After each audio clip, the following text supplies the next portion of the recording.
Hello, this is Ray Main here again with today's Bible reading. Today we're going to be reading in the book of Exodus, chapter 39. And in this chapter we finally get to the end of all of the preparations of the instruments and the clothing and the furniture and such of the tabernacle in the wilderness. Let's begin chapter 39. And of the blue and purple and scarlet they made clothes of service, to do service in the holy place, and made the holy garments for Aaron, as the Lord commanded Moses. And he made the ephod of gold, blue, and purple, and scarlet, and fine twined linen.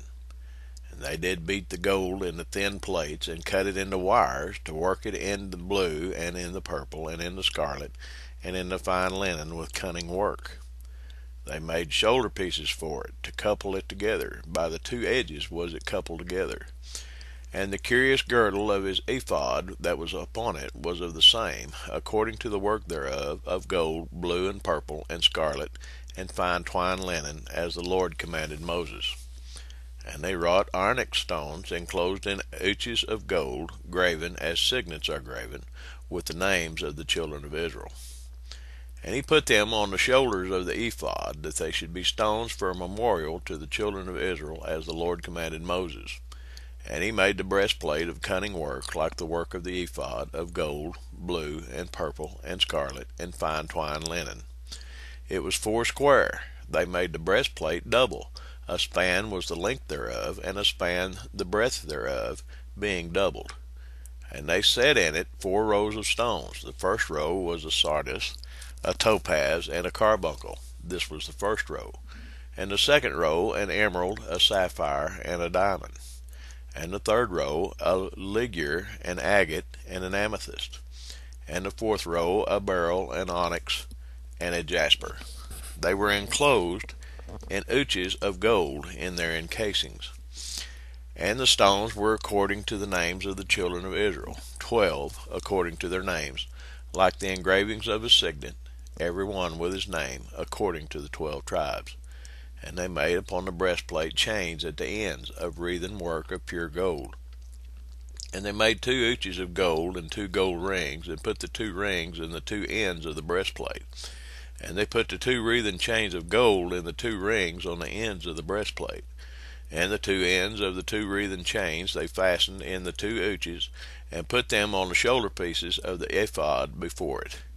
And they made 2 rings of gold, and put them on the 2 ends of the breastplate upon the border of it, which was on the side of the ephod inward. And they made 2 other golden rings, and put them on the 2 sides of the ephod underneath, toward the forepart of it, over against the other coupling thereof, above the curious girdle of the ephod.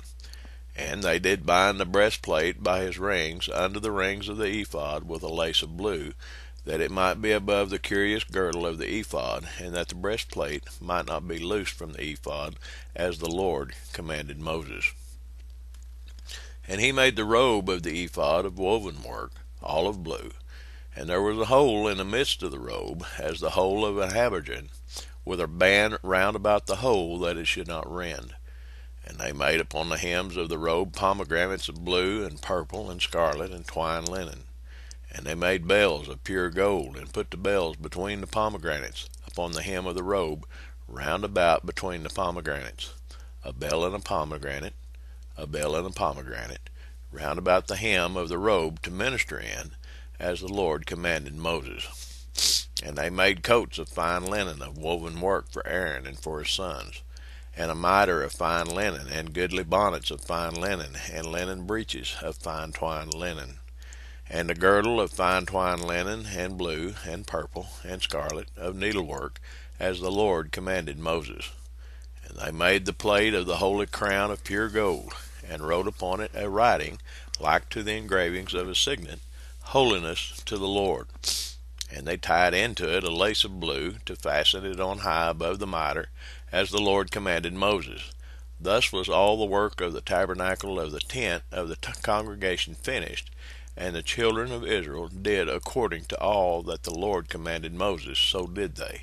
And they brought the tabernacle unto Moses, the tent, and all his furniture, his taches, his boards, his bars, and his pillars, and his sockets, and the covering of ram skins dyed red, and the covering of badger skins, and the veil of the covering, the ark of the testimony, and the staves thereof, and the mercy seat, the table, and all the vessels thereof, and the shewbread, the pure candlestick with the lamps thereof, even with the lamps to be set in order, and all the vessels thereof, and the oil for light, and the golden altar, and the anointing oil, and the sweet incense, and the hanging for the tabernacle door, the brazen altar, and his grate of brass, his staves, and all his vessels, the laver, and his foot, the hangings of the court, his pillars, and his sockets, and the hanging for the court gate, his cords, and his pins, and all the vessels of the service of the tabernacle for the tent of the congregation, the cloths of service to do service in the holy place, and the holy garments for Aaron the priest, and his sons' garments to minister in the priest's office, according to all that the Lord commanded Moses. So the children of Israel made all the work. And Moses did look upon all the work, and behold, they had done it as the Lord had commanded. Even so had they done it, and Moses blessed them. That's the reading for today. I wonder if you noticed something in the reading of the last 5 or 6 chapters. I don't know why it hadn't come to me before, really, but this thought came to me while I was reading that. This is a blueprint. If you'll read that and study that, I don't know how many of you have ever looked at a blueprint of a building, but it has to be real detailed. And this is a verbal blueprint that God gave Moses, and Moses gave the people, and they followed the blueprint and made this thing just exactly like God had told them to do. And again, if you've ever looked at a blueprint, there's many details. The bigger the building, the more detailed it has to be. And this is the way it was. The marvel in this is that it's a verbal blueprint.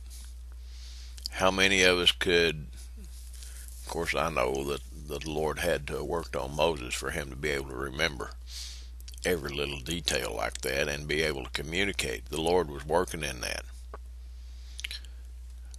How would it be if we could listen to the Lord and remember and concentrate on the details that he tells us to serve him today? I understand this was under the law. I understand this was the old covenant. God's the same yesterday, today, and forever. I think we can do it better, folks. God bless you. Have a blessed day.